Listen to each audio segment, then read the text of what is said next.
Goeiedag my broer, my suster. Ek wil julle net gou vertel van ons Delmas familiekonferensie wat in Delmas gaan wees op 'n plaas van die 7de tot die 9de Augustus 2015. Dis 'n konferensie vir ma, vir pa, vir boetie, vir sussie, vir ouma, vir oupa en vir die jonges en vir die familie wat nog by die huis is. En ons nooi almal om die naweek saam met ons te kom kamp. Bring jou tent, bring jou karavaan, kom kamp saam met ons. Dis 'n naweek vir Jesus. Die konferensie is alles vir Jesus. Kom kroon Jesus as koning.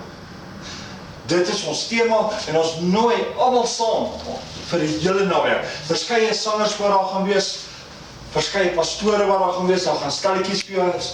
Toegang gaan net R100 per persoon wees. Besprekings kan gedoen word deur die e-mails annetjie@hotmail.co.za, navraag op Facebook Annetjie Allers, of jy kan selfs al skakel by 081-471-7269. Nou net gou die program te vertel van wat op Delmas konferensie gaan wees. Vrydag aand gaan ons bietjie begin met koorsange en dan gaan ek myself die diens open. Die volgende oggend het ons pastoor Frik en sy vrou wat die diens vir ons gaan lei. Dis die Saterdagmiddag het ons pastoor Annetjie wat die vrouens eenkant toe gaan vat. Ons het pastoor Gerard wat die jeug gaan vat, wat 'n bietjie met die jeug gaan praat, met die kinders gaan praat, en pastoor Dion wat 'n bietjie met die mans gaan praat. Hy is van Kruiskyk. En dan het ons ook vir Adel Duisel wat die Sondagoggend daar gaan sing.